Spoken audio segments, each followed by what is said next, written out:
नमस्कार, मैं हूं हरिओम त्यागी। आप देख रहे हैं ऑब्जर्व डॉन की खास पेशकश सवाल दर सवाल। सवाल दर सवाल में आज हमारे साथ हैं डॉक्टर अरुणवीर सिंह। अरुणवीर सिंह वो शख्सियत हैं जिन्होंने श्री आदित्य योगीनाथ के dream project Noida international airport को धरातल पर उतारा है। चलिए बात करते हैं अरुणवीर सिंह जी से। अरुणवीर सिंह जी नमस्कार, आपका इसमें बहुत बहुत स्वागत है। नमस्कार त्यागी।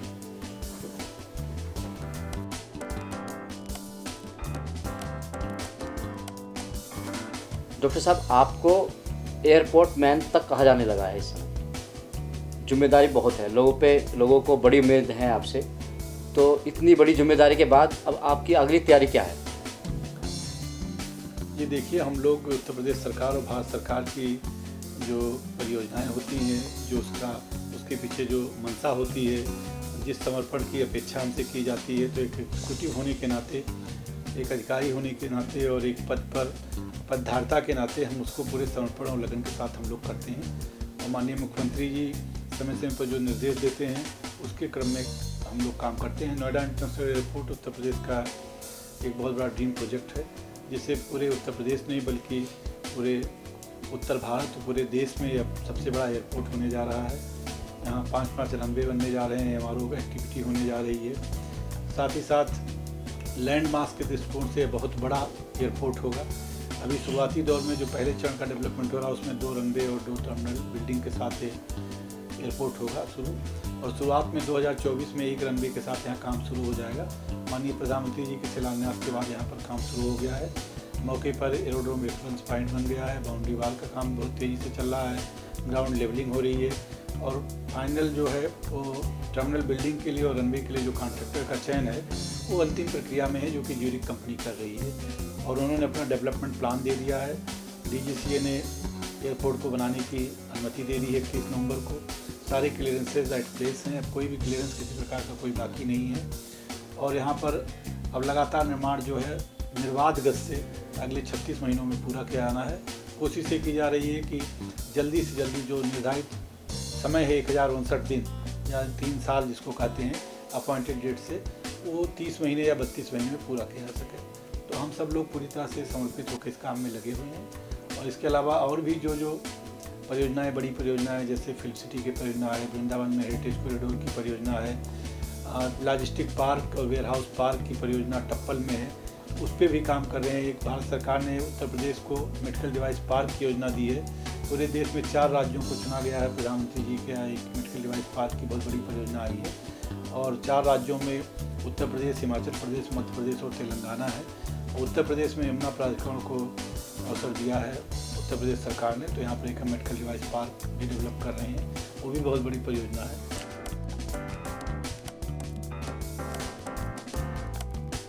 डॉक्टर साहब, जैसे हम लोग एयरपोर्ट की बात कर रहे थे, तो नोएडा इंटरनेशनल एयरपोर्ट प्रदेश का नहीं, देश का नहीं, बल्कि एशिया का सबसे बड़ा एयरपोर्ट माना जा रहा है। इस एयरपोर्ट के आने से लोगों को लगता है कि ये इस क्षेत्र का गेम चेंजर होगा। पश्चिम उत्तर प्रदेश में विकास का एक नया मापदंड ये करेगा। आप कैसे देखते हैं इसको? ये देखिए, इतना बड़ा जब परियोजना आती है तो निश्चित तौर से इसका मल्टीप्लायर इफेक्ट होता है इकोनॉमी पे भी और एम्प्लॉयमेंट पे भी। और जब हम इकोनॉमी कहेंगे तो एम्प्लॉयमेंट उसमें निहित उसमें शामिल है। तो निश्चित तौर से इतनी बड़ी परियोजना में कम से कम 1 लाख लोगों को तो सीधे रोजगार और अप्रत्यक्ष रोजगार के माध्यम से काम मिलेगा। साथ ही साथ जो किराए के लिए घर की आवश्यकता है, दुकानों की आवश्यकता है, जो कमर्शियल इस्टेब्लिशमेंट की आवश्यकता है, वो सब भी अपने आप आएंगे। बहुत सारे लोग यहाँ रहेंगे। यहाँ की रेजिडेंशियल आबादी, यहाँ की कमर्शियल आबादी, इंस्टीट्यूशनल आबादी, वो सभी उसी तेज़ी गति से बढ़ेंगी क्योंकि उसकी मांग बढ़ेगी। क्योंकि MRO भी हम यहाँ पर ला रहे हैं, जिसको मेंटेनेंस, रिपेयर और ओवरहाल कहते हैं। वो आजकल एविएशन इंडस्ट्री में बहुत बड़ी चीज़ है जो कि पूरी दुनिया में हो रही है और बहुत ज़्यादा उसकी मांग है एविएशन सेक्टर में कि MRO बनाया जाए। अभी भारत में बहुत छोटे MRO हैं एयरपोर्ट पे, हैदराबाद में और बेंगलोर में। तो यहाँ पर जो MRO बनाया जा रहा है वो काफ़ी बड़ा और एविएशन हब के साथ बनाया जा रहा है। और उसके लिए एक अलग से रनवे भी बनाया जा रहा है, जिस पर ऑलरेडी लैंड एक्विजिशन का भी काम शुरू कर दिया गया है।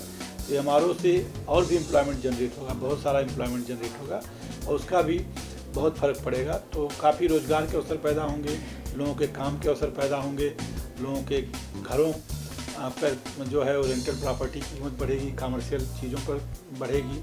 और एक जो टोटल चेंज है पूरा आप देखेंगे, क्योंकि यहाँ कनेक्टिविटी भी बहुत बड़ी होने जा रही है।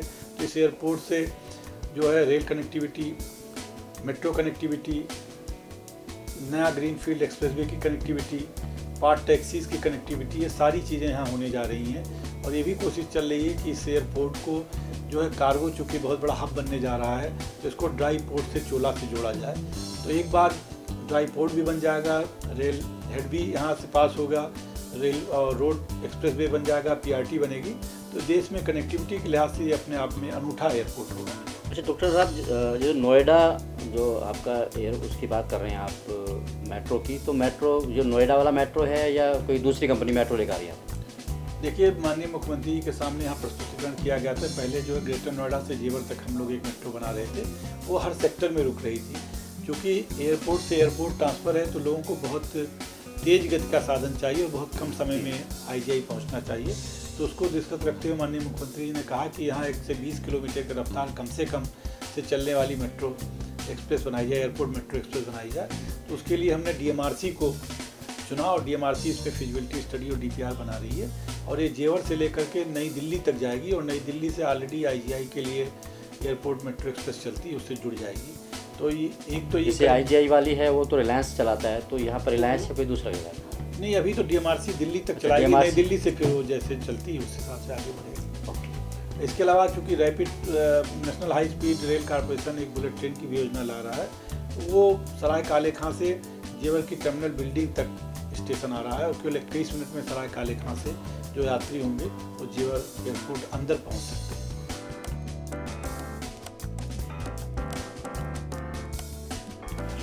डॉक्टर साहब, 2024 में आपके प्रोजेक्ट का प्रथम चरण पूरा हुआ है और 2024 में ही लोकसभा चुनाव है, तो कहीं ये राजनीति की भी इच्छा शक्ति इसमें छिपी हुई नहीं है?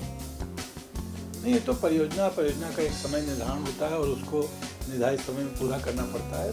तो समय जो परियोजना का जो कंसीव किया था उसका जो अपॉइंटेड डेट होता है उससे 3 साल के अंदर परियोजना पूर्ण करनी होती है, अन्यथा बहुत हैवी पेनाल्टी होती है डेवलपर और कंसेशनर पर, और कोई अफोर्ड नहीं कर सकता कि उसको एक दिन भी डिले करे।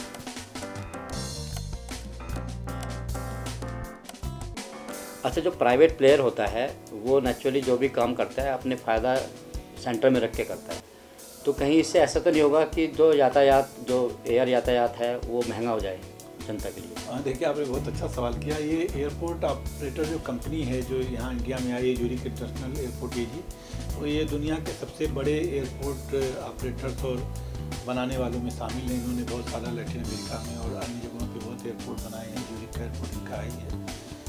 तो ये एयरपोर्ट बनाने से अन्य कॉमर्शियल चीज़ों से इनकम बढ़ती है। अगर यात्रियों के लिए महंगा हो जाएगा तो सारा पर्पज ही डिफीट हो जाएगा।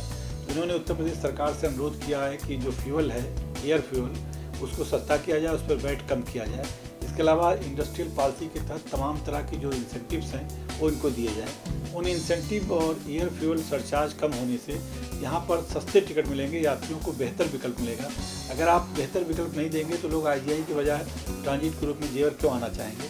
तो इस एयरपोर्ट की सफलता के लिए कनेक्टिविटी और सस्ता होना, ये 2 शर्तें हैं और दोनों शर्तें सुनिश्चित की जा रही हैं कि लोगों को सस्ता टिकट मिले और कनेक्टिविटी सीमलेस हो। कहीं भी आईजीआई से या दिल्ली से या उत्तर प्रदेश के किसी कोने से या देश के कोने से यहाँ आसानी से पहुँचा जा सकता है।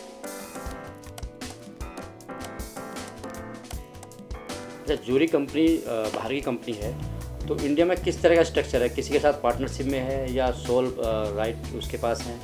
कौन सीईओ है इसका, कौन इसको लीड कर रहा है यहाँ पर? देखिए, ज्यूरिक इंटरनेशनल एयरपोर्ट एजी जो है वो स्विट्ज़रलैंड की कंपनी है, जिसमें कुछ जो उनका वहाँ का स्ट्रक्चर होता है, एक केंद्र होता है, राज्य होता है और कैंटोनमेंट भी होता है, साथ ही साथ सिटी की भी अपनी काउंसिल्स होती हैं। तो उनसे उनके स्टेक से, इक्विटी स्टेक से बनी हुई कंपनी है। ये वहाँ ज्यूरिक गवर्नमेंट होती है? हाँ, वहाँ ज्यूरिक गवर्नमेंट का भी इस कंपनी में हिस्सा है। और ये जो कंपनी जो है ये काफ़ी प्रोफेशनल लोग हैं और यहाँ पर भारत में उन्होंने काम करने के लिए, जो भी भारत में काम करेगा उसको एक भारतीय कंपनी बनानी पड़ती है। तो उन्होंने भारत में एक कंपनी बनाई है, इसका नाम Yamuna international airport private limited है या यापल कहते हैं।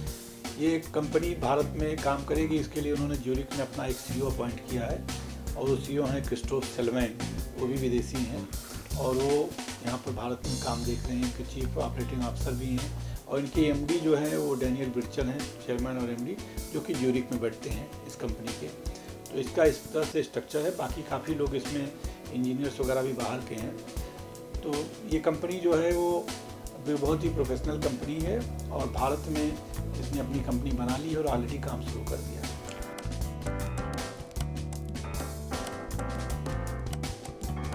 जैसे आपने एक डीपीआर है, उसके हिसाब से इतना पैसा, एक तय अमाउंट इसमें इन्वेस्ट करना है इनको, तो जो पैसा वो विकास करता, कंपनी विकास में लगा रही है, उसकी मॉनिटरिंग कैसे करते हैं? आप कर रहे हैं या वो खुद अपने आप उसके लिए वो जिम्मेदार होता है? देखिए, विकासकर्ता कंपनी जो है, एक तो जो लोन लेती है उसकी पूरी मॉनिटरिंग होती है बैंक से, जो बैंक पैसा देता है। यहाँ एसबीआई ने क्रेडिट लाइन दी है, तो एसबीआई से लोन इन्होंने लिया है, एसबीआई करे, साथ ही यूरिक अपना भी पैसा लगा रही है, ये कंपनी अपना भी काफ़ी पैसा यहाँ लगा रही है। उसकी मॉनिटरिंग का सिस्टम ये होता है कि जब इनका जो डेवलपमेंट प्लान होता है, रोज़ का जो काम होता है, जो टाइमलाइन होती है, उसका वो सबमिशन करते हैं डेवलपमेंट प्लान का, और एक इंडिपेंडेंट इंजीनियर अपॉइंट होता है जो कि डेवलपमेंट प्लान को मॉनिटर करता है और रोज़ जाके देखता है कि कौन सा काम तय सीमा में हो रहा है या उसमें विलम्ब तय नहीं हो रहा है और उसके स्पेसिफिकेशंस के अनुसार हो रहा है कि नहीं, जो मानक होने चाहिए वो मानक के अनुसार काम हो रहा है कि नहीं। तो ये डेली बेसिस पर इसकी मॉनिटरिंग होती है और टाइमलाइन अडेयर करने के लिए एजेंसी लगाई जाती है, इंडिपेंडेंट इंजीनियर लगाया जाता है।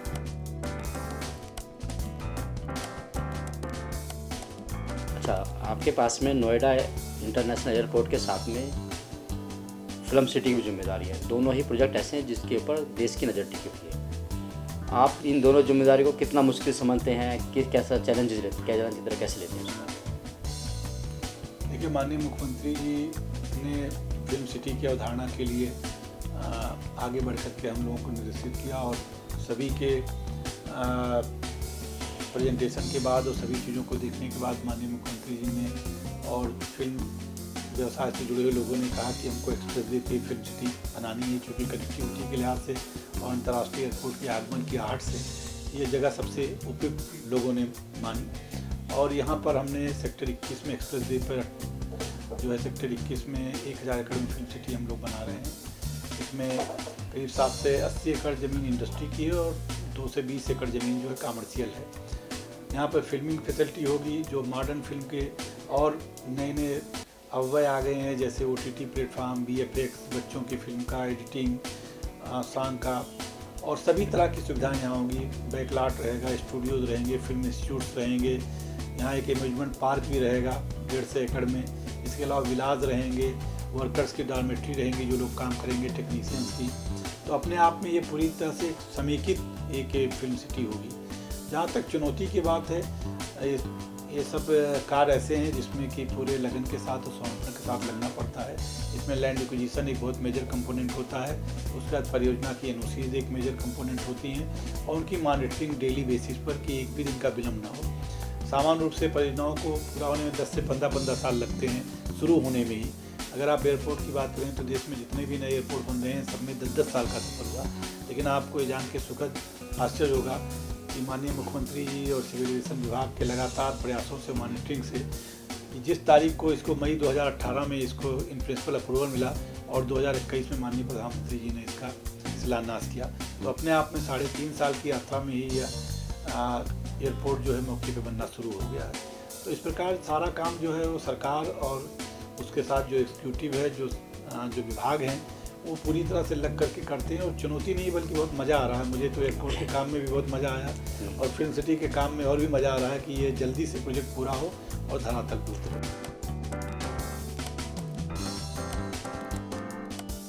अच्छा, फिल्म सिटी का काम कहाँ तक पहुँचा है? क्या काम आपका हो गया और क्या अभी आने वाले टाइम में 1-2 साल में होने वाला है? देखिए, फिल्म सिटी के बारे में उत्तर प्रदेश सरकार ने तय किया था कि इसको PPP गाइडलाइंस जो यूपी गवर्नमेंट की 2016 के, उसके आधार पर इसको बनाया जाए और उसके तहत इसके विद डॉक्यूमेंट और कंसेशन एग्रीमेंट तैयार किए गए हैं, RFP और कंसेशन एग्रीमेंट। और जो कमेटी है जो अप्रूव करती है, उसके अप्रूवल के बाद ये 22 नवंबर को इसका अनाउंसमेंट किया गया, इसके बिडिंग प्रोसेस का, और 23 तारीख को बिड अवेलेबल कर दी गई है यमुना प्राधिकरण की वेबसाइट पर भी और साथ ही साथ यूपी गवर्नमेंट की वेबसाइट पर भी। और प्री बिड इसकी 8 दिसंबर को की गई 2:30 बजे यमुना प्राधिकरण के सभागार में और 20 कंपनियों ने भाग लिया, जिसमें 17 कंपनियां जो है ऑनलाइन थी और 3 कंपनियां उन्हें इन पर्सन प्रतिभाग किया। साथ ही साथ जो हमारी प्री वीड इवैल्यूएशन कमेटी के जो मेंबर्स हैं IIDC sir, ACS industry, ACS finance, ACS information, वो सारे लोग यहाँ पर उसमें ऑनलाइन जुड़े हुए थे। और मुख्य रूप से कंपनियों ने अपनी अपनी प्री वीड क्वेरीज रखी, कंसेशन पीरियड के बारे में, सब कंसेशन के बारे में, मोरेटोरियम के बारे में।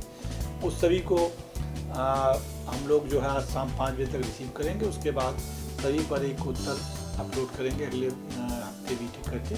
और 22 जनवरी को इसकी बिड की डेट है। अगर कोई मेजर चेंजेस बिड डॉक्यूमेंट में नहीं हुए तो 22 जनवरी को यहाँ पर डेवलपर या कंसेशनर फिल्म सिटी का मौजूद है। अच्छा, जो डेवलपर्स है, जो एक ही डेवलपर चूज करेंगे शायद हम लोग, जैसे बता रहे हैं, तो वो डेवलपर का बेसिकली काम क्या होगा इस फिल्म सिटी में? देखिए, जो डेवलपर है वो 3 चरणों में इस फिल्म सिटी को डेवलप करेगा। पहले चरण में फिल्म और फिल्म से जुड़ी हुई सुविधाएं। ये ऐसा इसलिए हम लोग कर रहे हैं क्योंकि हम लोगों ने देखा कि यहाँ पर काफ़ी इस ज़िले में स्पोर्ट सिटी जैसी कई योजनाएं लाई गई, लेकिन उसमें स्पोर्ट नहीं बना, केवल ग्रुप हाउसिंग बने। और उसकी वजह से लोग हैं, काफ़ी लोग आज भी फंसे हुए हैं, उनके अप्रूवल्स फंसे हुए हैं। तो वो गलती दोबारा ना हो, उससे एक सीख लेते हुए ये सुनिश्चित किया गया कि फेज 1 में पहले फिल्मिंग फैसिलिटी, फिल्म की शूटिंग की facility, film institute, film editing, ये सारी चीज़ें पहले बनाई जाएंगी। उसके बाद जो मॉल्स हैं, विलाज हैं, प्लाजाज हैं, वो जो कॉमर्शियल एक्टिविटीज हैं वो सेकंड बाद में होंगी। तो बहुत थोड़ा सा कॉमर्शियल एक्टिविटी शुरू में रहेगा, बाद में आएगा, जिससे सुनिश्चित हो सके कि वास्तव में फिल्म सिटी ही बन रही है, अन्य एक्टिविटी यहाँ पर उसको सेकेंडरी आगे ना आ जाए उसके। अच्छा, जैसे फिल्म सिटी बन रहा है आपका ये, तो इसमें कॉमर्शियल एक्टिविटी और ये सारी चीज़ सेकेंडरी आपने बताया ऐसे होंगी, तो इसका कुछ टाइम लाइन रखा हुआ है आपने, कितने टाइम तक हमारा पहले चरण में इतना होना चाहिए, सेकंड में इतने, थर्ड चरण में हमारा फाइनल कब हो जाएगा पूरा? देखिए, 2022 से 2024 में पहला चरण पूरा होना है, 2024 से 2026 में दूसरा चरण पूरा होना है, और 2027 से लेकर 29 तक में तीसरा चरण पूरा होना है। तो टोटल कितने अमाउंट की लगभग एस्टिमेटेड ये इन्वेस्टमेंट है? अभी आज के वैल्यू पर, अगर आज की इसकी नेट वैल्यू जोड़ी जाए तो 10,000 करोड़ की परियोजना है, जो कि जब पूरी होगी 7 सालों में तो ये निश्चित तौर से और भी बढ़ जाएगी।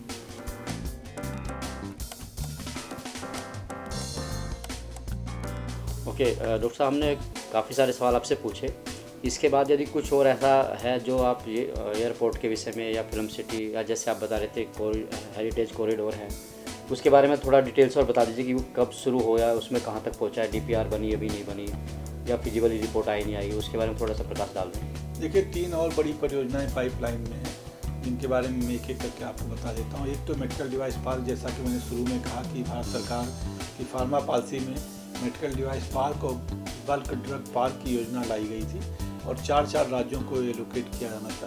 तो उत्तर प्रदेश को भी चुना गया इसमें, और उसमें यमुना प्राधिकरण सेक्टर 28 में मेडिकल डिवाइस पार्क बनाने जा रहा है। इसकी DPR अपने फाइनल स्टेज में है, और ये DPR जब फाइनल हो जाएगी उसके बाद अर्नेस्ट यंग इसको कर रहा है, तो भारत सरकार से इसकी मंजूरी होगी, और जैसे मंजूरी होगी वैसे स्कीम हम लोग लाएंगे। अभी हमारा मेजर फोकस एरिया है, या भारत सरकार, माननीय प्रधानमंत्री जी चाहते हैं कि जो भी मेडिकल डिवाइस पार्क है वहाँ पर मैन्युफैक्चरिंग हो, बड़ी बड़ी मशीनों का, जो भी हम इंपोर्ट करते हैं। कोरोना काल में हमने देखा कि कैसे हमने संकट को अवसर में बदला, और उस समय तो केवल मास्क, ग्लोव्स और चीज़ों पर, छोटी चीज़ों पर कंसंट्रेट थे, PP किट पर। अब बात हो रही है कि हम वेंटिलेटर बनाएं, ऑक्सीजन कंसंट्रेटर बनाएं, हम MRI और CT स्कैन की मशीनें बनाएं। तो इस तरह बड़ी बड़ी कंपनियों से बात की जा रही है, कोशिश की जा रही है कि इस तरह से इसकी पोजीशनिंग की जाए इस मेडिकल डिवाइस पार्क की, कि यहाँ पर बड़े जो है वो मेडिकल जो डिवाइसेस हों बने, मैन्युफैक्चर हों। तो ये बहुत बड़ी योजना आ रही है, जिससे कि इस इलाके में और पूरे देश के लिए एक जो मेडिकल क्षेत्र में एक आत्मनिर्भरता जो ज़रूरत है, जो मांग है, जैसा समय से हम लोगों ने देखा, वो पूरा किया जा सकेगा। आत्मनिर्भर भारत की जो योजना है उस पर काम हो सके। जी बिल्कुल। और दूसरी परियोजना जो टप्पल में बिल्कुल एयरपोर्ट से सटा हुआ, चूँकि एयरपोर्ट आ रहा है और कार्गो साथ ही साथ उसके आ रहा है, तो एक वेयर हाउसिंग और लॉजिस्टिक पार्क भी हम बना रहे हैं। ये वेयर हाउसिंग लॉजिस्टिक पार्क बिल्कुल एयरपोर्ट से सटा है, लेकिन टप्पल अलीगढ़ में पड़ता है, तो सुनने में लगता है जैसे कोई दूर हो, लेकिन जहाँ एयरपोर्ट पूरा हो रहा है ख़त्म, वहाँ से ये शुरू हो रहा है। तो ये पार्क कौन बनाएगा, मतलब अथॉरिटी बनाएगी? ये भी PPP मोड पे बनेगा। अच्छा, उसके लिए आप लैंड अलॉट कर दोगे? हाँ, लैंड हम अलॉट करेंगे, और उसमें उसको रेल हेड से ऐसी जगह अलॉट करेंगे जिससे रेल हेड से जोड़ा जा सके, क्योंकि लॉजिस्टिक के लिए ज़रूरी है रेल हेड से कनेक्टिविटी हो, रेल और रोड दोनों कनेक्टिविटी हो। तो ऐसी जगह पे हमने प्लाट चयनित किया जो रेल और से रोड दोनों से। कितने एकड़ का है ये जो प्रोजेक्ट आपका? एक तो 200 हेक्टेयर का था और एक 500 हेक्टेयर का है। तो यहाँ पर कितनी कंपनी को दोगे इस तरह के ये हम प्लॉट? लोग सोच रहे हैं 30 से 40 कंपनियों को देने के लिए, और डेलॉयट कंपनी ने इसकी डीपीआर बनाई है, सबमिट कर दी है। अब डीपीआर इस समय अप्रूवल के स्टेज में है। तो आप मान सकते हैं कि चुनाव के बाद यहाँ पर लॉजिस्टिक पार्क आ जाएगा मई तक। इसके अलावा एक वृंदावन में हेरिटेज कॉरिडोर बनाने की योजना है। यमुना एक्सप्रेस वे से जब हम जाते हैं तो देखते हैं कि वृंदावन और द्वारकाधीश मंदिर जो लोग दर्शन करने जाते हैं उनके लिए रास्ता काफ़ी सकरा है और काफ़ी कठिनाइयों का सामना करना पड़ता है। तो बेसिकली 2 दृष्टिकोण है। एक तो इन दोनों मंदिरों को सीधे यमुना एक्सप्रेस वे से 100 मीटर के रोड बना के 6 लेन रोड बना के सीधे जोड़ देना, और दूसरा जो वृंदावन की जो विरासत है, जो मथुरा की जो विरासत है, जो मथुरा आर्ट है, जो ब्रज की विरासत है, जो कला है, उसको एक जगह लाना कहीं जिससे कि लोग देख सकें। कोई नया शहर बसाने की योजना नहीं है कि न्यू वृंदावन बस रहा है, ये कंसेप्ट गलत है। हम लोग यहाँ पर जो भगवान कृष्ण से जुड़ी हुई जो आध्यात्मिक यात्रा है, चाहे वो उन्होंने अपने नंदगांव में की हो, चाहे बरसाना में की हो, चाहे गोकुल में की हो, चाहे मथुरा में की हो, उन गाँवों को हम रिलीव करेंगे, उन गाँवों को जीवंत करेंगे। साथ ही साथ मथुरा आर्ट और ब्रज से जुड़ा हुआ जो लोक कलाएँ हैं, इनके लिए भी 2-3 म्यूज़ियम बना रहे हैं, और इस तरह बना रहे हैं कि बीच में सरोवर हो और उसके चारों तरफ जो है पेडेस्ट्रियन पाथ हो कि लोग चल करके देख सकते हैं, और व्हीकल से भी देखना चाहें तो गाड़ी से भी वेहिकुलर भी देख सकते हैं। ये बीचों बीच में होगा।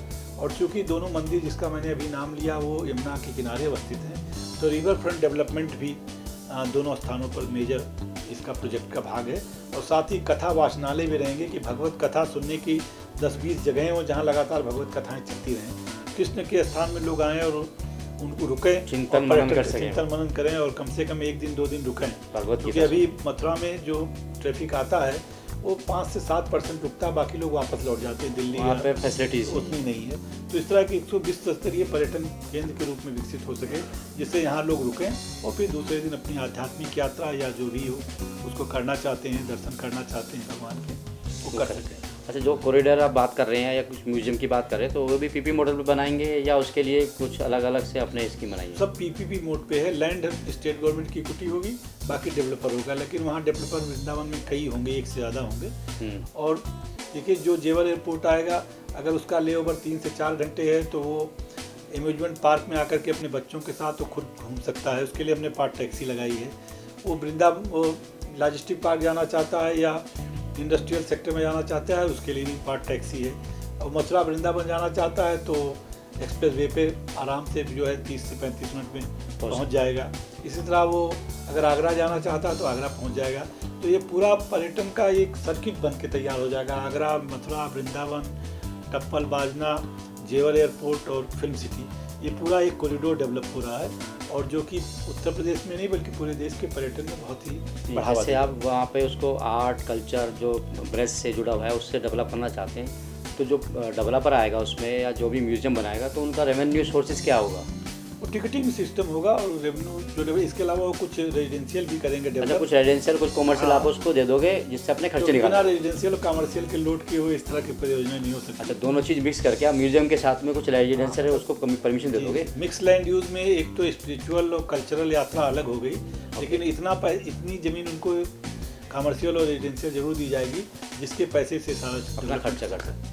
अच्छा, जैसे अभी आप बता रहे हैं इस फेज़ के अंदर बहुत सारे होटल्स और इस तरह के रेस्टोरेंट या कहिए कि जो फैसिलिटी वाली सुविधा वाले चीज़ें हैं वो होने वाली हैं, तो होटल की कोई स्कीम निकाली थी पहले या निकालने वाले हैं भी आप? देखिए, 2 होटल की 2 तरह से स्कीमें आएंगी इस एयरपोर्ट में। कि एयरपोर्ट के जो ऑपरेटर को जो ज़मीन दी गई है 13 से 34 हेक्टेयर, उसमें एरोसिटी के लिए ज़मीन दी गई है, कमर्शियल ज़मीन दी गई है। तो वो तो कमर्शियल निकालेगा, वो तो टर्मिनल की बिल्डिंग के साथ निकालेगा जी। और हमारे एक्सप्रेस वे पे जो है 100 मीटर एक्सप्रेस वे के बाद 100 मीटर कमर्शियल और है। ओके, तो उस कमर्शियल में होटल की स्कीम हम भी निकालेंगे जो कि Meditech city, industrial city, film city सबको कैटर करेगा। हाँ, धन्यवाद डॉक्टर साहब। कुछ और अगर है आप बताना चाहते हैं तो बताएं, बाकी सब कुछ बता सकें। कुछ और बताना चाहते हैं? उत्तर प्रदेश जो है वो माननीय मुख्यमंत्री जी के निर्देशन में एक नए उसके विकास की तरफ बढ़ रहा है। उनके मार्गदर्शन में वो लगातार जैसे वो हम लोगों को प्रेरणा देते हैं, आदेश देते हैं, उसका पालन करते हैं बतौर एग्जीक्यूटिव। और ये सब योजनाएं एक बार धरातल पर उतर जाएंगी तो वो उत्तर प्रदेश के आर्थिक विकास में भी और यहाँ के लोगों के जीवन स्तर में बहुत ही बड़ा परिवर्तन करेंगे, ऐसा हम लोगों का मानना है। ये थे हमारे साथ में यमुना एक्सप्रेस अथॉरिटी के सीईओ, नोएडा इंटरनेशनल एयरपोर्ट के सीईओ अरुणवीर सिंह जी। डॉक्टर अरुणवीर सिंह, आपका इस प्रोग्राम में बहुत बहुत धन्यवाद। आपने हमें अपना कीमती वक्त दिया, उसके लिए आपका बहुत बहुत धन्यवाद। और उम्मीद है कि हमारा ये प्रोग्राम दर्शकों को पसंद आएगा। जय हिंद, जय भारत। धन्यवाद त्यागी, बहुत बहुत आपको धन्यवाद और श्रोताओं को भी नमस्कार और प्रणाम।